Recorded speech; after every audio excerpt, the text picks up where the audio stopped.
Today, guys, welcome to episode 2 of 100x Mindset. Hi everyone. Guys, episode 1 went down absolutely fantastic, didn't it, Brian? Yeah, it's received a great response, hasn't it? We've had a lot of feedback, a lot of questions. So yeah, it just spurs us on to keep going, I think. It does, yeah. It was. I have to be conscious at the beginning to get overexcited, and then throughout, I start leveling out again. It's my ADHD kicking off and the excitement initially. Yeah, well, it was fun, isn't it? It's good to be able to talk about these things. And It does, yeah.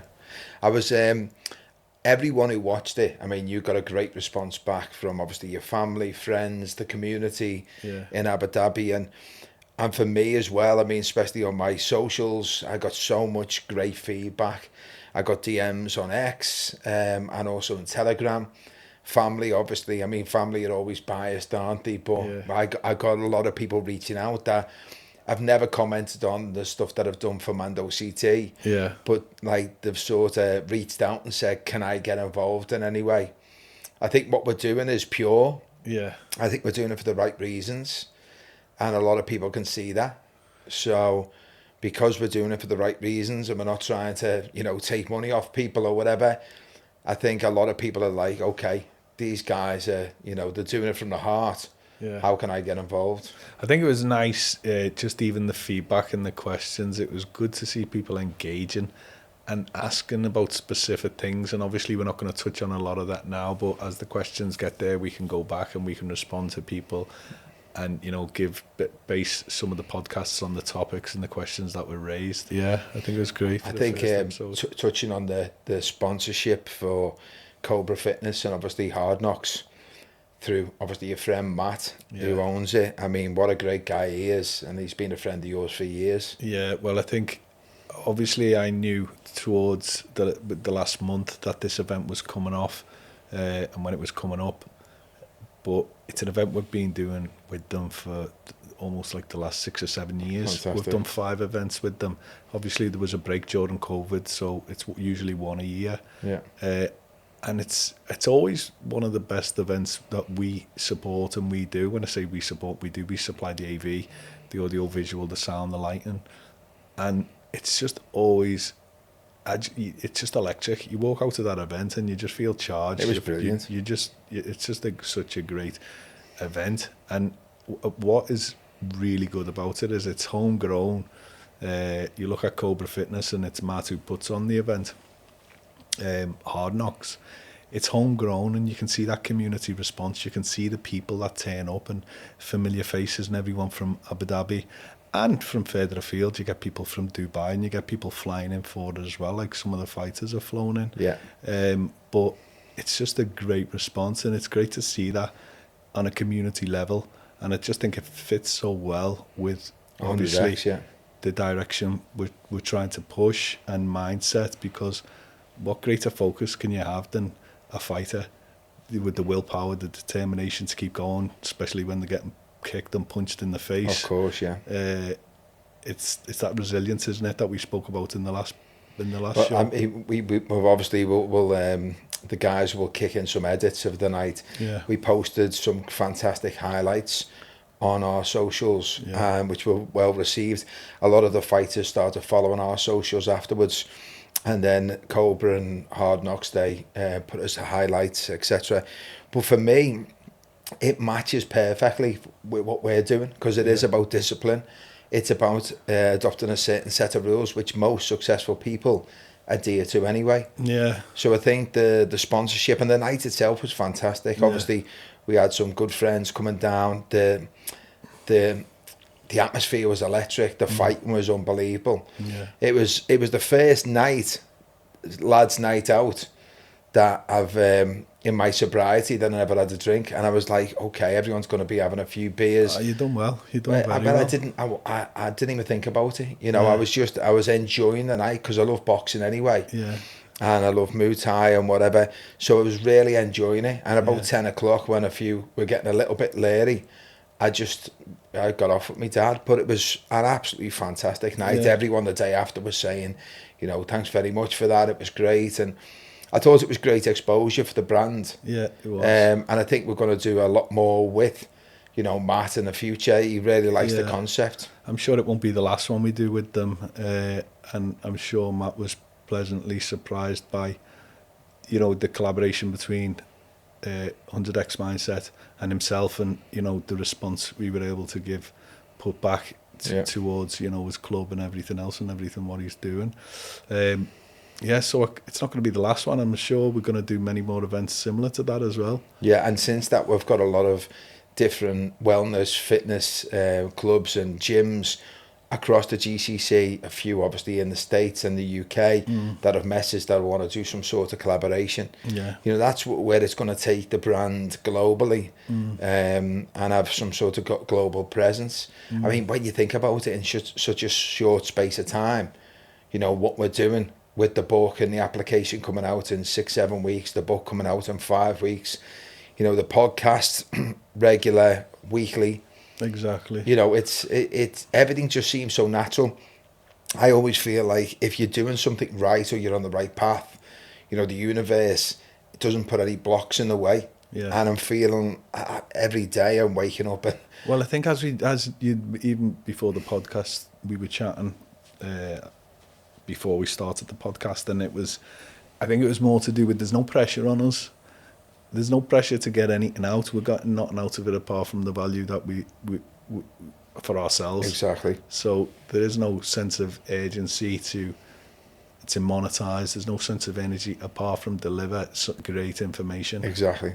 And, you know, from my point of view, I was speaking to the wife and I just said, you know, working with you is brilliant. You know, working with my mate from my home city. Yeah. And, you know, having the ability to do this together. And like you said, we've got our own little things, well, big things that, you know, are bringing in a nice income and whatever it may be. And, you know, we have time to help others. Yeah. We understand that in the future, once the community's really flying at the moment, you're pushing from obviously your different business socials. I've been pushing from Mando CT, and we're building up a really big presence on our platforms, and we're getting lots of inquiries. So it's building a much faster rate than, let's say, two men that decided to set something like this similar up with not the same connections or the same social communities. So it was sort of fast tracking what would take someone else years. Yeah, I think that's it, isn't it? Because we wouldn't be able to have the reach we've got without what we've done exactly, before. Yeah. And I think that definitely helps. Yeah. And if, as we said, if you can use that to the advantage, of course. And we've earned that. We've earned the right to use our other ventures in order to push this along. Carry off the back of it. As you said, you know, we're not doing it for any other reason that just out of passion and enjoyment. Exactly. But you know, last time we had in the podcast, we obviously covered 1, 2, 3, 4, 5, 6 chapters in the book. Yeah. As explained last time, the book will essentially be the foundations of the whole of 100x Mindset, with the daily routines, you know, the application which will allow you to have a structure on a daily basis using the 14 rules of the book. So today we can cover, you know, a few other chapters. We can just have a little chat. We'll run through obviously a summary of each one, and again, you know, talk about what our aspirations and desires and dreams are for 100x over. I think that's important to mention as well, especially at this stage. What we've been covering in these chapters and these points, it's not the whole insight. It is basically the name of the chapter and what we feel about it, what the chapter's about.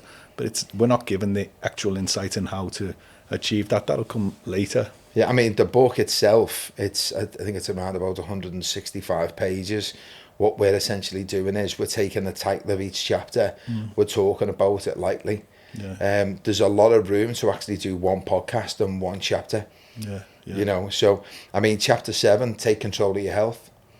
Essentially, what does that mean? I mean, from the point of view of writing the book, it means that I spent many, many years. I mean, obviously, this all came about because of obviously my operation and whatever, and, you know, the desire to fill in the void with my sobriety as well, and then being infectious with yourself and wanting to jump on board. But, you know, I spent so many years, Brian, actually working myself half to death. Yeah. And, 18 hours a day, 7 days a week, because, we all say, you've got to grind to get there. You have to, but you have to balance it out with your health. Because the thing is, when other people are suffering from fatigue, then we need to make sure we are healthy in order to surpass that person. Exactly. Because the majority can't carry on. I mean, for me, because of my ADHD, I've got the highest level of hyperfocus. I was able to go for years and years without a burnout. But as I mentioned, I had a burnout 2 years ago, 18 months ago. Yeah. So, and that was simply because I was burning the candle at both ends as well. I was working 18 hours a day. I was, topping off most nights with a bottle of wine or a few beers. Without your health, you're basically, your mind's not there. You're running on half a tank. Of course. And you can't apply yourself to your full capability if you're running on fumes. Yeah. You've got to be, your body is, to what degree or what percent of your health is part of your body, it's got to be up there in the high 80s or 90s. Because if you're not, nutritionally, not just physically, but you've got to look at every aspect of it, what we eat. Okay, well, let's look at it this way. When your health is okay, you have a million problems. Yeah. Mm-hmm. When your health is not, you have one problem. Yeah, exactly. That's it. Yeah. So, we're living each day and we're thinking about this and worry about this, worry about that. And firsthand, I have never had any health issues ever in my life. And then obviously a month ago, we're being rushed into hospital. I don't want to, in my mind, it was scary because initially I got misdiagnosed with pancreatitis, which you've got literally years to live left. Yeah. So I made the decision to choose sobriety at that point. My wife was upset, parents upset, everyone. When they actually found out with a different hospital, when they found out it was my gallbladder. Now you can live without a gallbladder. Yeah. But it's still a major operation, yeah? So I remember the night before just lying there thinking, what's going to happen? No one knows, do they? Exactly. No one knows what's going to happen in that. And then I found myself with Dr. Googling people, and if people die with gallbladder surgery, and people were coming up and saying this person died, and Andy Warhol died in 1987 or whatever through gallbladder surgery. I'm lying there thinking, okay, the will's done. The kids and the wife are going to be okay. I think going back to those days, though, it's Andy Warhol, isn't that? He died of gallbladder surgery. When was that? 1987, I think. I'll have to look it up. Wow, so that's not too long ago, is it? No, it's not really, mate. And it was done with keyhole surgery, the same. But the great thing is, this is the thing.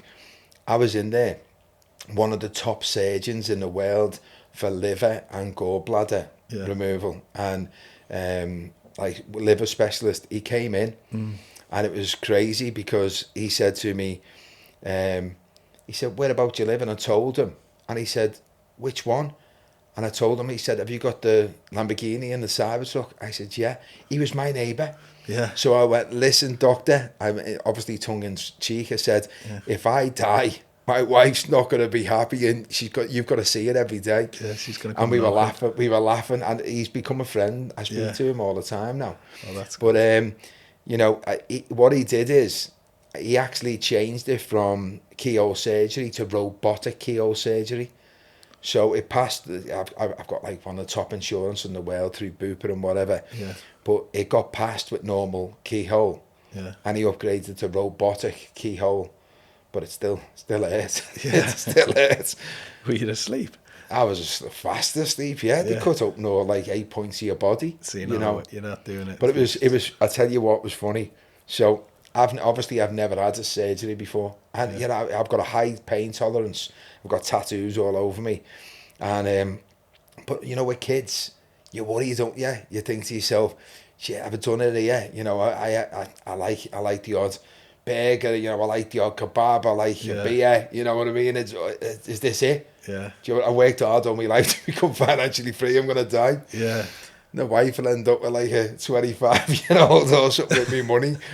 But, You know, it was scary. It was, and I think it was just me in life. I think a lot of these things go through your mind, though, don't they? Yeah. When you're under any major surgery, you're always going to be, you're going to question is like, even if there's a 1% chance, which there is, it's there, isn't it? It's there. There's a chance, but you know, there's probably more of a chance when you're, you know, walking across the road or whatever. I don't know, but anyway, that's where I was at. And it was a sleepless night. And this is what I was going to say to you. So when I came out of surgery, you won't believe this.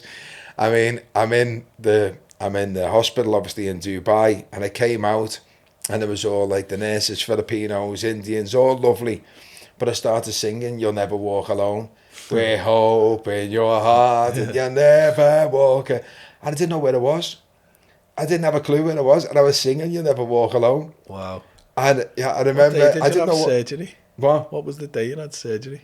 I don't know, mate. I haven't got a clue. I don't. It was like, I forget the date. Liverpool I think it was like the 5th. Playing. Might have, yeah. But anyway, so when they brought me up, I said to the wife, I said, "You don't believe what I've just done. I've just made an absolute idiot." She said, "People do that with, you know, your anaesthesia." Yeah. Anyway, so, but that's why, you know, health is so important, and until you lose your health, you don't really understand. Exactly. I'd never wish it on anyone, because I'm still recovering. I can't go to the gym at the moment because obviously it's only been like 3 weeks, but I feel good. Do you know what I mean? But it's like, I know now that my body needs to be looked after more. Yeah. You know, I have to, and I'm very conscious now what I put inside my body. I'm the same. I'm probably more health conscious now than I've ever been in my life. And I've probably consistently go to the gym more than I've ever done in my life. Yeah. Instead of just going for a few months and then not going for 6 or 7 months. Now I tend to go religiously because it's become a lifestyle, it's become a habit. Yeah, but don't you feel great? I mean, I feel great. The ironic thing for me was, for 2 months before my op, I had a PT. You met him, didn't you? Yeah. Thomas, ex-Special Forces, great guy. And he'd be in this. It was the best thing for me. So 4 times a week, and I started feeling great. Yeah. I was building the muscle again. I was looking great. I felt great. I was still going out and drinking at weekends and stuff like that, which, you know, was me downfall, but I was doing it. But I was feeling really good about myself. Yeah. And then I got to the point where I was really enjoying it. I was going in there and I was excited. Yeah. And I built, obviously, the gym in the house and the sauna, and then all of a sudden this happened. But yeah. I think it was the best thing, in a way, a wake-up call that I needed. I think especially having a personal trainer, you book them in, you got to turn up, haven't you? You've got to. You can't let them down. You just got you've got someone else to rely on, and you don't. It gets you out of that zone of just, you know. It's a good step to get into the rhythm and to get into. Right, I'd go to the gym, and because no one else was there, I'd walk in there. I'd do 3 sets of 12 on the bench. Yeah. I'd do some curls. Yeah. And I'd look and I'd get on my phone for a bit. Yeah. And then I'd look, and it was like 20 minutes, and I'd go, okay, and dive out. Yeah. And sometimes just like half in my head pretend to be going to the toilet, like as if, you know what I mean? As if they were like, he's been in for 15 minutes. But with Thomas, he'd be like that, no return, no surrender, come on, like that. And he'd be shouting, and I'd be like, you're going to kill me. He was going, no, I'm not, you're going to do it. Yeah. And it was great. And I'm going to keep him permanently when I get back after the summer, because we're going obviously to America, and we're going around Canada and stuff like that with the family. Nice road trip. When I get back in with him. Yeah, I think get back into my golf. Having a PT is great because it maintains that motivation until you adopt until you want to sit on your phone for 15 minutes and pretend you're being there. Well, that's it. What did he say? You can do something after 30 days, it's habit. Yeah. After 75 days, it's lifestyle. Yeah. And it's worth trying it out, isn't it? If you book a PT for 75 PTs days. is fantastic, and mate. Then see if you can just keep doing it and doing it without. I've never had a PT before. I've never, and I've always like cheated myself over the years. I used to be proper into the gym before the kids. Yeah. But then the problem is that you lie to yourself, and going back to what I was saying previously about the only person you lie to is the man in the mirror. Yeah. You can't lie to him, because when you're brushing your teeth of a night, you're essentially looking at yourself. How can you say, oh yeah, there's no excuses you can make. Exactly. So, you've got to look at that person each night. I always say that, of a morning I look at the kids, and at the night I look at myself in the mirror. I look at the kids to, say, in my head, I'm going to be the best father, the best husband, and the best version of me today. And I say that in my mind every morning when I look at my gorgeous kids. And of an evening, I look in the mirror. How did you get on in my head? Yeah. Do you know what I mean? I just reconfirm everything. That's it. It's a check, isn't it? It's a check, mate. Everyone's got to check themselves. Yeah. Chapter 8, the headline, leads with positivity. Yeah. This has been something I've always said to everyone since I was, a young boy in Liverpool, trying my best to scramble in business, to make money, whatever, just break the mold. Negativity is a cancer. Yeah. It's like a bad apple in a battle of good apples. Exactly. You get a shitty person or someone with a negative attitude, you put them into a group or an environment. Yeah. It will create drama, it'll create crap, and it'll create negativity. And it works the opposite way as well. It's when you're all feeling positive and you're staying silent, you've got to be able to put forward your positivity, haven't you? Yeah. Because it is infectious. You have a positive attitude towards your staff, towards your team, towards the people that are around you. They're going to adopt a positive attitude as well. Yeah. But if you're going in negative, it's like a bad apple in the barrel. Yeah. If you've got a negative attitude, they're going to adopt that. Yeah. It's gonna leak out into the team. So yeah, I always feel even when you've got a lot of pressure, things can be chaotic. You can have a lot of pressure on yourselves. But if you've got a positive attitude towards things, it's going to rub off. Do you know what I always find? I mean, a few things yourself that affected me, because the majority of the time I'll always stay positive. I've always have. Yeah. Anyone that knows me in business, they'll know that, positivity is ran through my veins naturally. Yeah. And allowed me essentially to become, I use the word salesman. It doesn't matter whether you're CEO or whatever. I'm natural. I've got the natural ability to deal with people and to naturally sell ideas, if that makes sense. Yeah. What I realised is that there was a couple of factors that were affecting my positivity, and one of them, I'm not going to dwell on my sobriety and throw it down people's throats, but that if that was affecting me 2-3 times a week, and I had a negative outlook because I had a hangover or something like that, then that's nearly half of your life. Yeah. Exactly. So then eradicating that, don't get me wrong, I'm not bouncing around the house, doing somersaults and whatever, but the majority of the time I'm positive. Also, what I have started doing is living in the present. Yeah. Anxiety is living in the future, worrying about the future. Yeah. Depression is about shit in the past. Yeah. But you can't change the past. No. And you don't know what's going to happen in the future. Exactly. And if you spend all the time, because I can be a worrier sometimes, worry over the kids, worry over the wife, worry over this, that, whatever it is, and things manifest sometimes. Yeah. And what I'm trying my best to do is understand that there's no point in worrying with things you can't control. Yeah. There's no point. And if you're living in the moment, in the present, each and every day, and enjoying it, being more present with the kids, which I'm doing, conversations with the wife. But I think by default, by focusing on your mindset, by changing your attitude, by looking at positivity, you are becoming more in control. Yeah. Anyway, you're setting the limits, you're setting the boundaries for the unexpected, and when it does happen, you're in control of it. Yeah. So I think that's quite important, isn't it? I'll tell you something funny. So,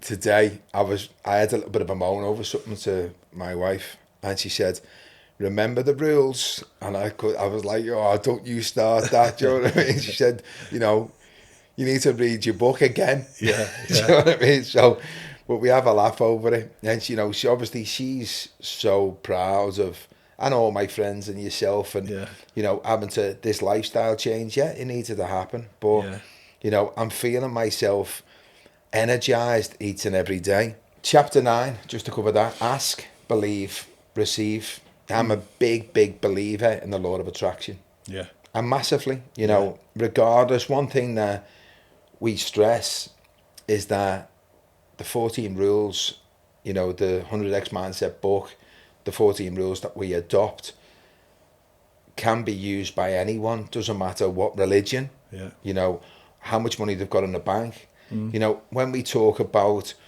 the universe or prayer or gratitude or whatever, that can be interpreted by someone, you know, a Muslim or a Christian or anyone really. They can just put their God in that place. Exactly. For me, you know, being brought up as a Catholic, you know, obviously I've read the Bible. You know, I've got a huge amount of respect for every religion, especially Islam. And, you know, for me, I personally, at this point in my life, I thank the universe. That's just me, myself. I understand there's a higher power. Well, it's manifestation, isn't it? And it's believing, like, it's living like you believe it's already happened and not hoping it will. Yeah. You know, you live that lifestyle, you manifest it, you believe in your dreams, you see it, you can taste it. Yeah. That is the, you know, that's how I manifest things. Without even realizing I'm manifesting it, I can vision what I want from life or what I see happening.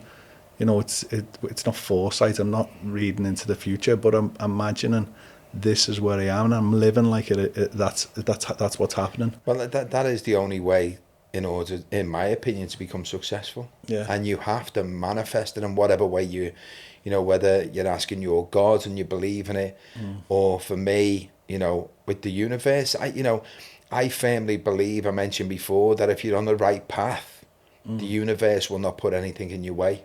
Yeah. You know, and someone else can interpret that as in God won't put anything in the way. It's like someone told me many years ago, you know, you ask God to help you win the marathon, help you win the race. Yeah. God's not going to give you the medal. He'll give you the pair of training shoes. Yeah, exactly. Do you understand? Yeah. So, you know, someone's God, the universe, or whatever it is, not going to just allow someone to have everything in life without going through some sort of sacrifice. Yeah, without working for it as well. Exactly. You know, this isn't just a guide to say, okay, read the book and then everything will happen. No, it's about how you apply yourself, how you understand the principles, and how you... manifestation is huge. It's been huge for me throughout my life without me even realising I was manifesting, and it comes in dreams and how you envision your life to be. Yeah. You know, manifestation, it's real. You know, you've got to believe it, though. You know, you have to wholeheartedly put your mind, and, you know, as you said, we have to say it out loud. Yeah, you speak it out loud, and I think it's just confirming it to yourself. There's a lot of... It goes back to what we said in the earlier chapters, and surrounding yourself with positivity and like-minded people, because speaking it out loud, at least you're avoiding that ridicule or that negativity or people just not believing in you. Or, you know, if you believe in yourself and you believe in something, speak it out loud. A lot of people that are successful, I think, are slightly crazy as well. I think that you have to be a certain level of, you know, got a touch of madness in you. Yeah. Because, you know, you meet people and they adopt certain skill sets and they're completely dogmatic. You know, there's nothing that anyone could say to them to actually deter them from their success. That makes sense. I think even going back to that, I think even when it comes to friends and family and the close people around you, they can think you're slightly mad, but it doesn't necessarily mean they're not going to support you or they're not going to believe in you. Of course, yeah. Because it's one of the things, isn't it? It's go big or go home. It's risk and reward. Yeah. If you're not willing to try something new and not willing to do it and speak it out loud, then there's no point, because you're not going to achieve it. Well, I think a lot of people, they think, oh, I can't do that because there's loads of people doing that. Yeah. Do you know what I mean? Yeah. And, you know, if you thought that, you'd never do anything. To actually find a niche that no one else is doing at all, it's nearly impossible. Yeah, it's near enough non-existent, but if you can find something and do it better. If you can find something and you've got passion because you really enjoy it, and this goes back to, I don't believe you can ever be successful unless you enjoy what you're doing. You know, true success. Yeah.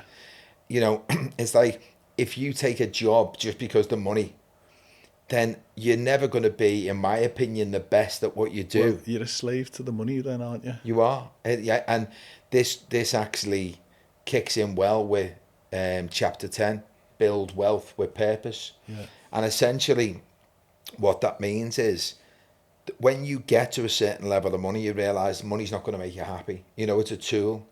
It's a tool to help others. Exactly what we're doing ourselves with 100x mindset. We've got to a point where we've got several income streams. We're earning money for our families, which is allowing us to do this for the right reasons. Exactly. You know, and will there be money that comes in from this? Yeah, of course there will be eventually. But the trick is we're doing it because we enjoy it. Exactly. If you're chasing the money without a mission or without purpose, you're still going to feel empty. You discussed it before. There was something missing. Yeah. When you became financially free or you had that financial freedom, it was like, what do I do now? Yeah. There was an emptiness inside, and that was because it was the thrill of the hunt.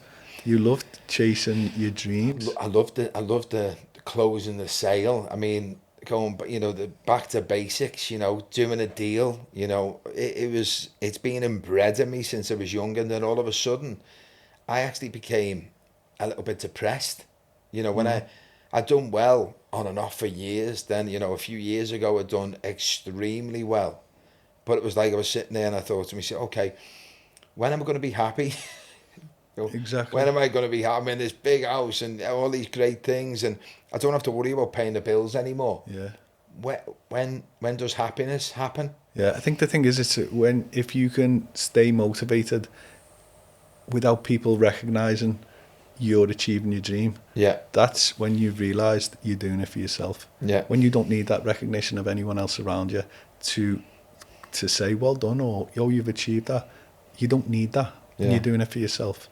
It's funny, you know, because I mean, I've got this ability ever since I was just, you know, just a young lad with nothing around me, but I just had these dreams and whatever. And I think I never ever, maybe because I am a bit crazy, but no one ever said to me, oh, that's not going to work out. And no, I don't think anyone, I can't recollect anyone actually saying it. Yeah. Because I used to have a bit of a temper and that's calmed down a lot. Maybe they thought they couldn't say it, but I've also got the ability to not listen to other people. If I've got something in my mind, Yeah. then I become completely focused on that. And that's where my ADHD is my superpower. Yeah. And that's my goal is going to get achieved. Yeah. That's it. And the thing is, you know, there is no second best in my mind. Yeah. It's just a case of just focusing and make sure that it works out. Now, what does working out mean? I mean, when things have worked out for us anyway, but when it comes to working out for 100x mindset, we've all got, me and you've probably got different visions. But for me personally, it's about enjoying every day. Yeah. Yeah. It's about helping other people and giving them an insight. And even if there's a handful of people, there'd be a lot more. Yeah. But even if there's a handful of people that can actually just benefit from us, you know, with our knowledge and our skill set and our experience. Yeah. Even if, you know, there's just a handful that can actually make it. Exactly. You know, for me, that's enough. Yeah. It even goes back to a lot of the, I won't touch up on it too much now, but a lot of the feedback and a lot of the questions, which just from the last podcast, people were asking, well, how did you start your business, or how did you do this, and what would you advise? It's like, it was just nice for people to interact and ask those questions and be able to give something back and say, well, this is how we did it and this is how it started. You know, it's not easy. It's not easy, no. If you're willing to apply yourself, and a lot of it is natural progression. You don't just get from A to B without the crossing the road in between. No. You know, and everything changes. Yeah. Again, it goes back to surpassing your own expectations. What I wanted 5 years ago isn't what I want now. Yeah. And that's just because, you know, subconsciously I've surpassed the goals or the dreams or my expectations of what I expected, where I expected to be before. You know, so yeah, it's growth. It's growth. And I think, especially for myself, things a lot more calmer. Yeah. You know, I look back at over the years, and I can be quite erratic and, you know, dogmatic, and a lot of people don't understand that, but in my couldn't give a shit what you think attitude previously, Yeah. and especially, you know, I go to this sort of spiritual awakening moment when I got sick. It really opened my eyes even more to like, okay, what do I really want? Yeah. And it's not about the building the wealth. It's about also leaving a legacy for the kids. You know, looking at, you know, the podcasts and stuff like that, can you imagine in like 30, 40 years, you know, we might not be here then, but our grandkids, should we watch Granddad again? Yeah. Do you know what I mean? Yeah, Should exactly. we watch Granddad? Look how Granddad's on here. Yeah, You know, and Granddad had to go. exactly. He had a good crack in life. It's a great thing to think about, isn't it? Yeah, it is. Yeah. Because they'll always be there online. Yeah. You know, I mean, today when I got reached out to mention to you, a couple of magazines want to do articles on us. You know, we've got two big, huge ones. I don't know if we should mention the name on here, but they're huge, aren't they? Yeah. In wellness and health. Exactly. Men's, let's say, they're absolutely massive and well renowned. To the leaders. To the leaders, yeah. And going back to what we said earlier on, because of our success and we're doing this, we've got a huge amount of credibility anyway. Yeah. Yeah. So what we're doing now, we've reached the level of credibility in a very short space of time for the new brand, and people want to get part of it. Yeah. You know, you've got your entertainment side, you've got all that, and that's a niche. I've got my crypto, and that's a niche. Yeah. The great thing about this, it's for everyone. Exactly. It's for everyone. Yeah. You know, and it's part of our makeup, isn't it? It's part of who we are. Yeah. And it's good to be able to talk to people, like-minded people, and it's good to hear their opinions. We're not always right. No. And not every, as I say, it's not a one shoe fits all. But if you can give a little bit something back, that's your self-nourishment. That's where you feel great. I think also, I don't think either of us are saying we've got all the answers. And, you know, even down to the book and the 14 rules or whatever, you know, these are actually practices that people, successful people, have used in one shape or another to get to where they needed to be. And it's about discipline, it's about routine. And it's also about, you know, as these podcasts progress, obviously the master plan is to get more like-minded people or successful individuals on the show. Yeah. And be able to pick their brains and see their viewpoint. And you never know. The volume number 2 could come out next year, and it's adapted a little bit more. It goes a little bit more in depth. We've built on the knowledge of others and what we've learned from them. Yeah.